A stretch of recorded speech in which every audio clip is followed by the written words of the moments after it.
let's start the presentation. So I am going to present the strengthening maternal health through midwife-led sexual and reproductive health and right Okay. interventions in climate-affected Bangladesh. So this is the something unique, I should say, and something quite different that what usually we practice in the midwife-led SHR care in routine intervention, which is from one of the disaster hit in Bangladesh in 2024.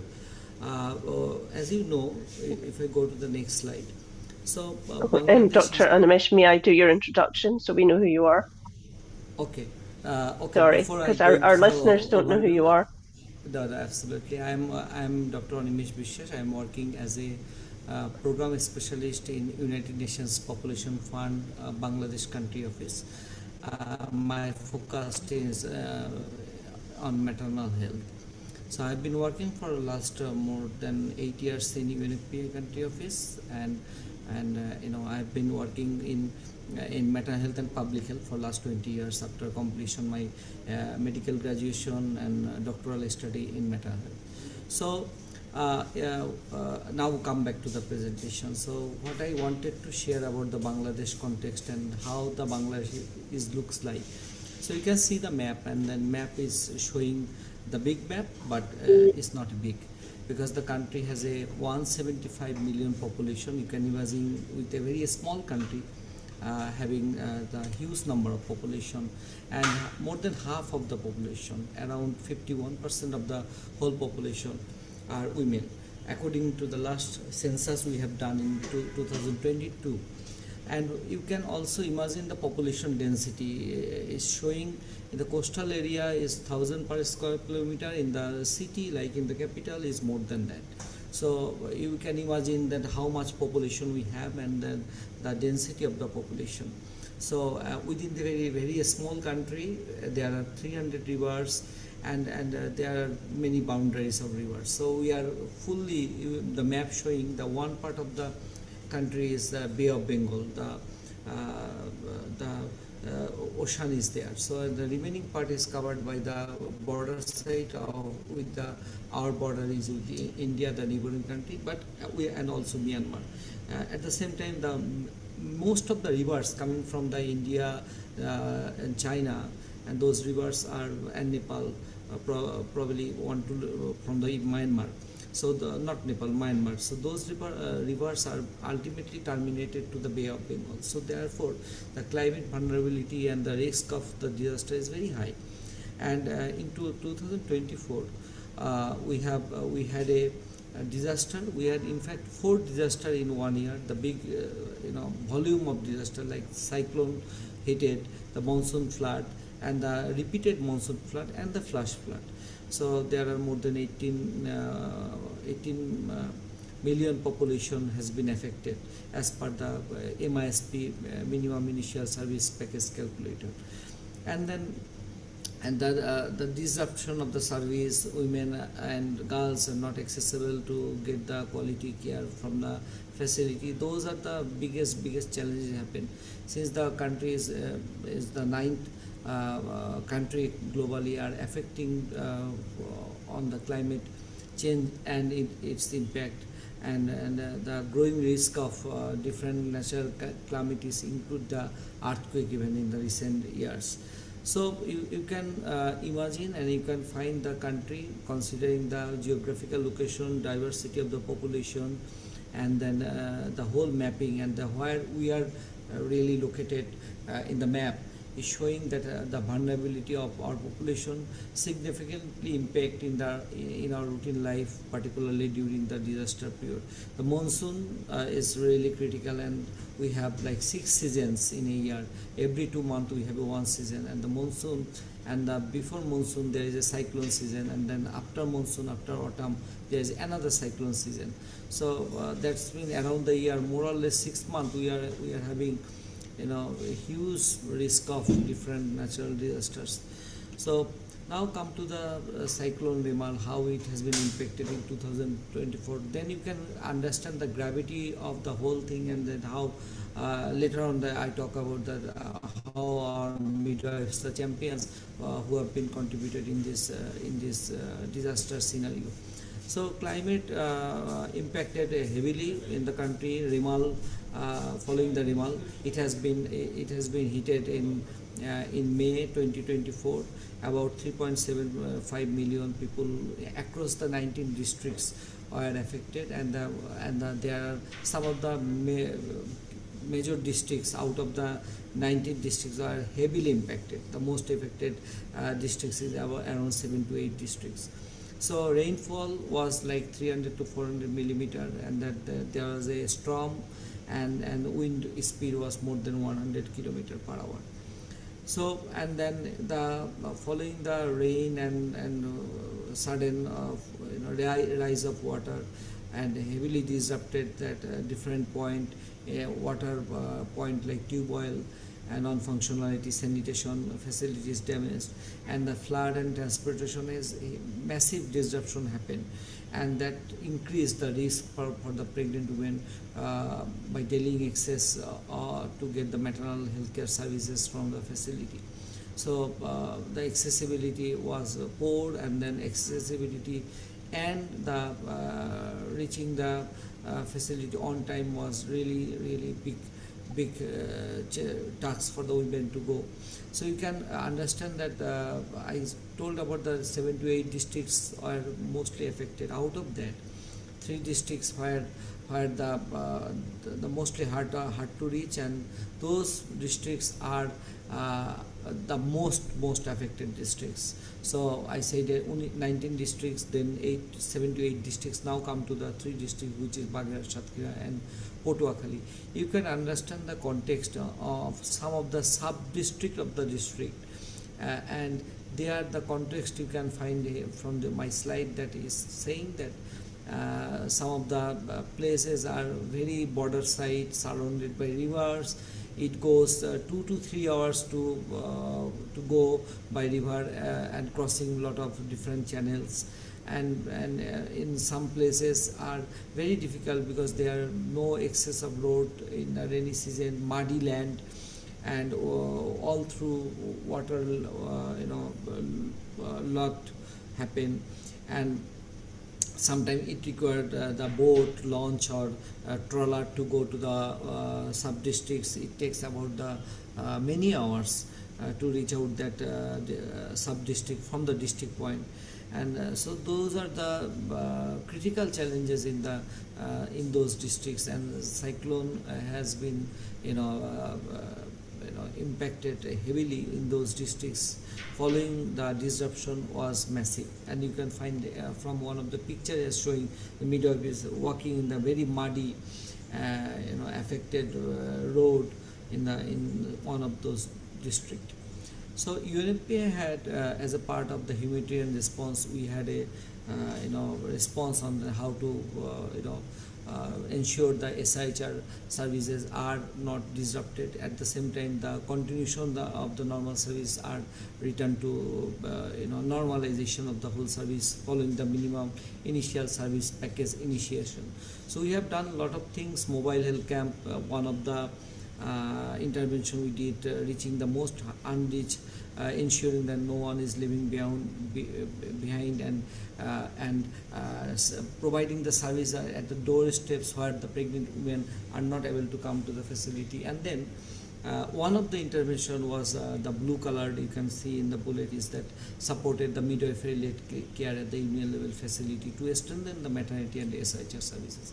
So, and also we provided some cash support for the referral and the managing the complication of the women during transferring the from one facility to another facility, or from the community to the facility. So what I am highlighting here, that during this response, we ensured most affected union level facilities are located in the village side, who are being supported or are being provided by the midwifery-led care, because those are the lowest level facility where the women can able to access and get the support from those facilities if there is a ensured 24/7 midwifery-led care are there. So the objective of the whole approach which I am going to share is that to assess the effects of midwifery-led SIHR services, including the maternity service at the government primary care facilities during the post-cyclone humanitarian response. So the methodology we applied, so there are 16 midwives, diploma graduated ICMA standard. So they have been deployed in the 12 cyclone affected union level facility. So some of the facility they are deployed 2 in number, so they are in pair, and some of the facility they are as a one person, because they in those facilities there are another skilled healthcare provider who are there. So and couple of training has been provided, including the MISP has been given to the midwives to build their capacity and strength to respond the humanitarian disaster. And then we also did some of the routine data collection throughout the process as a part of the monitoring and implementation of the whole program. So you can see that midwives has been deployed in the districts and across the sub-districts, and a specific facility I mentioned. Please consider that those facilities are the government facility. Our support only the deployment of the midwives through the government system. So there is only UNFPA's role was to ensure the coordination and then that effective support to the government to make sure that service continuity are there, and the women and girls who are being affected are getting the maximum care on time through the government. So all those facilities are the government facilities, and we try to strengthen the capacity of the government to ensure this service delivery at those union or the primary level facilities.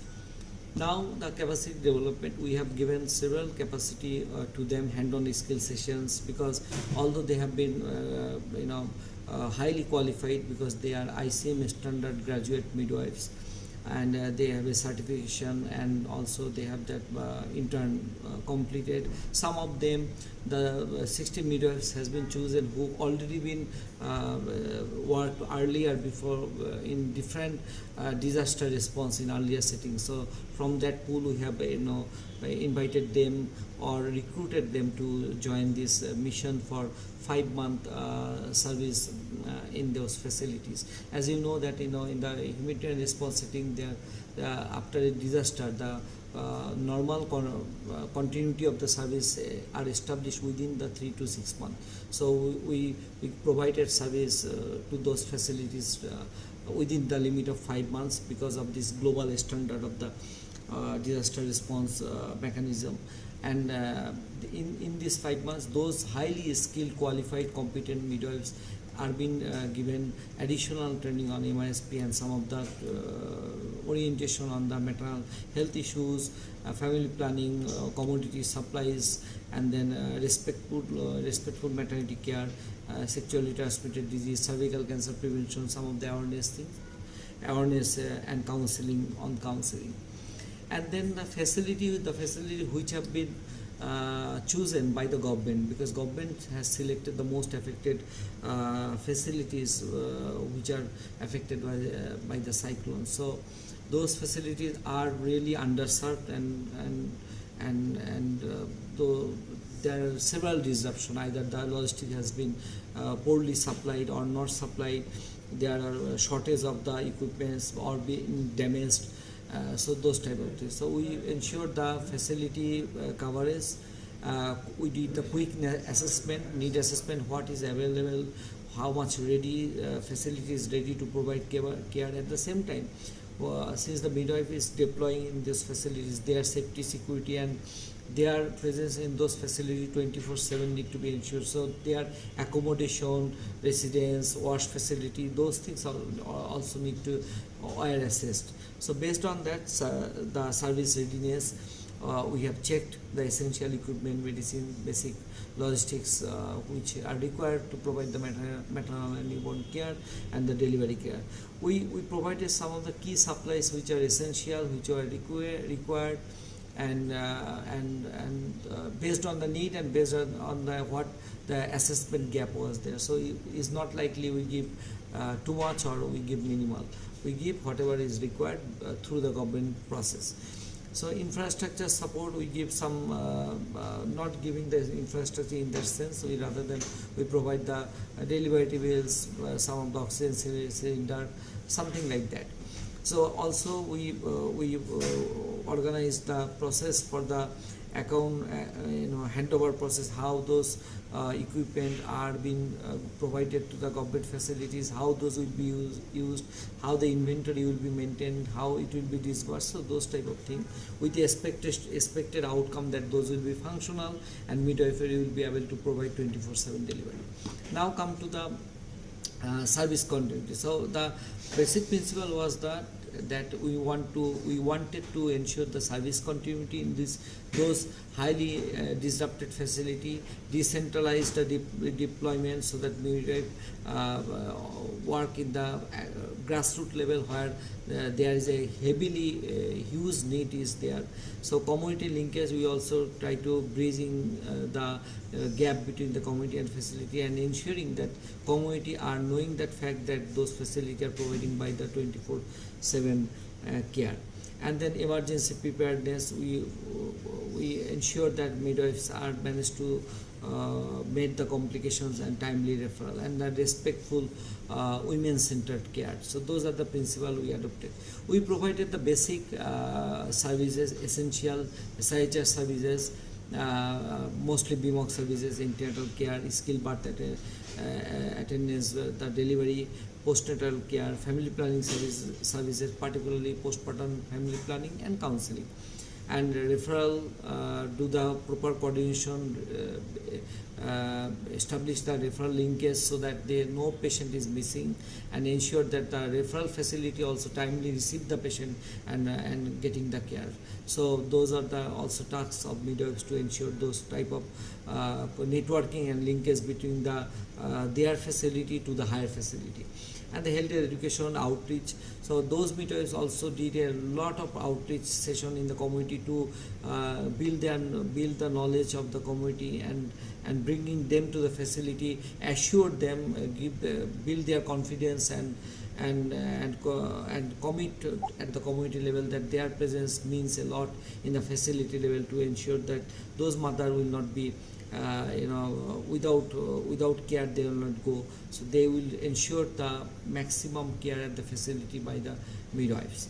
So, and the basic newborn care, cervical cancer screening, family planning method providing, and also the breast examination during the cervical cancer screening. So those are the basic tasks they have provided. Now come to what are the big changes has been happened. So I want to share that why Bangladesh as one of the accelerator country and has been mentioned as a champion country around the world for this midwifery program is that despite of all challenges and that this humanitarian crisis and post disaster response in a very underserved facility and then difficult situation where there is a lot of challenges are there, and how they provided 24 services in those facilities are remarkable and really bring something for the world to show that those midwives are the midwives who can really change the whole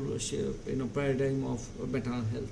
So you can see that 284% increase of the ANC 1 in compared to the baseline January to July 2024 and then August to December when the intervention was there. They were provided care in those facilities. So you can imagine that 613 ANC was provided before they were deployed, and now after the deployment in 5 months they have reached to over 2,300 ANC, first ANC. Similarly, the PNC has been 984%. PNC has been provided 984% increase in PNC1. So you can imagine that how much they have accelerated the PNC postnatal care. And then the midwives also provided the referral, so 115% increase of the referral support. You can find out that not a family planning service, 115% increase of the family planning services they have done. You can find the method they have provided. And institutional delivery has been reached to about 300% increment. You can see the graph is showing that in January 2024 was 16 delivery has been conducted in those 12 facilities where the midwife has been deployed, and in the November 2024 the 155 delivery has been conducted in those 12 facilities, which means each of the facility delivered like more than 30 delivery in that facility. So it really means something exceptional work done by those midwives. And then you can see the referral scenario. So in the January 2024 there was no referral, and they reached to 37 referral in November 2024. Altogether they have referred 180 cases during their tenure, which means that those cases might be near miss case. So they refer the most complicated, which require the further management, or there are obstructed labor, or there are some sort of bleeding, or which need higher management. They immediately referred. And interestingly to share, all those 180 cases which has been referred are being safely treated, and they have returned back home with their babies. So that is remarkable work has been done. There's no casualty, or there no fatality happened. So you can see the implementation level of implementation we have done. You can see some of the picture of the antenatal corner, and then labor room. So how much before the implementation, what are the scenario in those facilities was there, and then after the implementation, what's the scenario has been changed. So simple intervention in a hard to reach, difficult location, if we organize that through proper process and then following the standard, then really midwife can make a big changes in the entire community. Although I have told about a lot of successes, but there are several challenges we had. So the community in the hard to reach, I already mentioned, those are the coastal belt areas, and they are really located hard to reach, so they prefer to do home delivery still. Bangladesh is around 30% delivery are still happening at home. So the challenges are they are cultural barrier, superstition, so those are their influence of the private facilities diverting the patient hard to reach area. 24/7 service delivery are not available in the most of the facilities, are demoralized the community to go to the facility, and the port transportation, and limited availability of managing complication like doing the C-section at the primary healthcare facility, BMOC and EMOC facilities, shortage of the supplies, and then also the some of the logistics. Those are the and commodities. Those are the challenges we had, and we try to mitigate as much as possible within the resource and the capacity we had. So we try to make the coordination, reallocation some of the logistics supplies and the medicines from the more or less not affected facility to those facilities, and our coordination with the Director General of Health Services, Director General of Family Planning Services, and the Director General of Nursing and Midwifery was very crucial. Through the SIH working group and the existing district health managers, we try to minimize or mitigate as much as possible those challenges on the ground.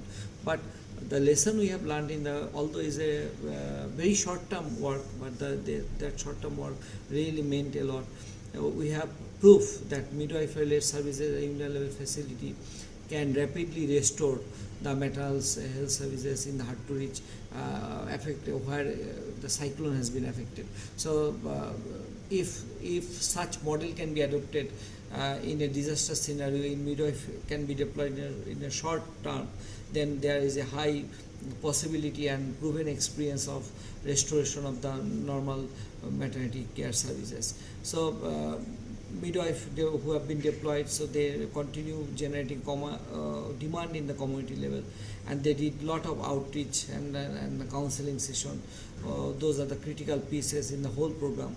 And they also did the we have done the local government leadership and then community partnership, ownership, engagement of the community in the all level, make it a little bit sustainable, I should say, because later on, once we have done this whole initiative, some of the facilities continue with the midwifery led care through other midwives deployment, or the government own initiative they have organized in a different way to provide some of the skilled healthcare provider to those facilities to ensure that this service is continuing. And we ensure the continuous availability of the midwives essential services, medicines and supplies in those facilities. And then we found that a strong coordination is the key to improve the whole service continuity and logistics, and then referral, and then overall maternal health outcome. So in the conclusion, I would like to say that midwifery-led SIHR intervention restored the life-saving maternal health services in the hard to reach in the country like where there is a high chance of occurrence of different sort of disaster, including cyclone and floods across the districts. So sustaining those gains required the continuation of the midwifery deployment, which is the key. And midwifery deployment at the union level facilities and the primary healthcare facility is the prime should be the prime target to ensure that 24/7 readiness essential services are being provided in those facilities through coordination among the different directors and the stakeholders. So with that note, I am stopping here. If you have any question, I can come in. Thank you for patience hearing. Thank you.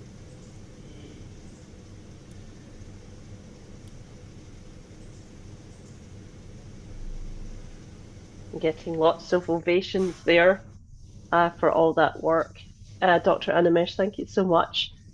Yes, I think one of the things, obviously, as international maternity care providers is, and I don't know how much you can speak to this or if Joy can speak to this. I know you talked about sustainability, but with cutbacks internationally in core funding, specifically for countries like Bangladesh, do you have any thoughts on how to go forward with the lack of support from international funding agencies? I think that's a very good question. Since our international midwifery specialist Joy Kemp is there, so I would like to invite Joy to respond that question, because she is in a better position to respond your concern. Joy, would you please come in and then share your thought on that?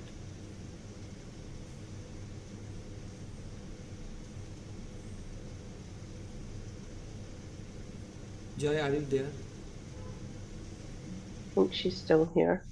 And while Joy's joining, if you could look in the chat, everybody, and send us your selfies. She is trying to unmute. Okay, very good. She is not. She is. Oh, I'll see if I can do that. Let me see. Yes. Sorry, Joy. No, it's fine. Now. I've managed to do that. I don't know if I can turn my camera on. It says I can't, but that's fine. Hi, everyone, and thank you, Animesh, for such a great presentation. Sorry, I think you can do that now. You can turn on your video, and then, yeah, you can unmute yourself as well. Thank you. Okay, thank you so much. I'm just turning on my video now. Let me see if I'm, visible. Hi, so I'm Joy, and I'm working with Animesh in Bangladesh. Nice to meet you all. And thank you once again for the excellent presentation. It's really, I think it's very inspiring work.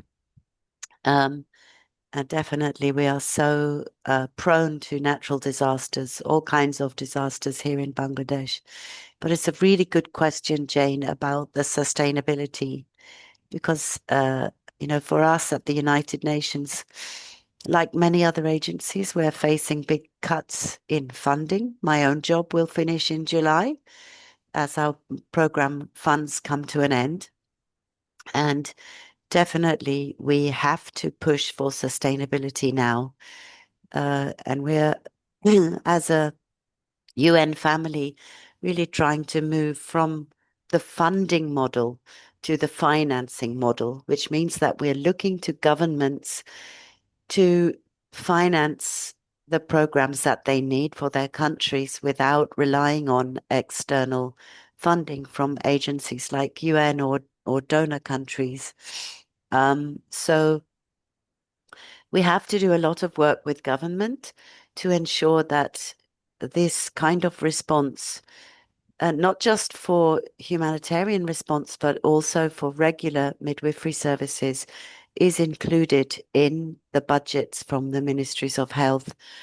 Often, actually, the ministries have the money, but because of local issues, bureaucracy, sometimes corruption in some countries, the money is not getting to where it's needed. So we have to do a lot of advocacy to governments that please, you need to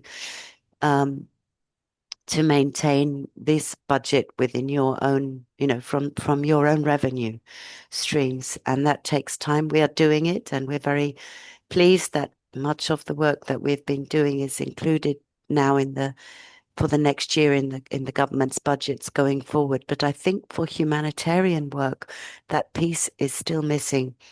And so we are very active in, the humanitarian community and in the various working groups trying to advocate for that, and to also advocate for the sexual and reproductive health needs that women and adolescents and children have in emergencies. During any emergency situation, the people who suffer most are often women. And so we have to ensure that funds are there and that we're ready for these emergencies. We can't just respond, at the last minute. We have to do adequate preparation, have the plans in place, pre-position supplies, and make sure that the health facilities are also ready. So I don't know if you want to add anything else, Animesh. I think that's all from my side. Thank you. I think you have well covered. Thank you, Joy. Thank you for giving the quite a comprehensive response. Thank you. Over to Jen. Thank you. Well, thank you so much. Very inspiring, and obviously this session is being recorded, and we do have a big uptake of secondary viewing on our YouTube channel. So I'm going to go ahead and put that information on the screen. But thank you so much for all your hard work, both of you all, and we'll be praying and thinking and hopefully supporting with our monetary contributions, especially internationally, to make sure this important work goes forward. So thank you so much.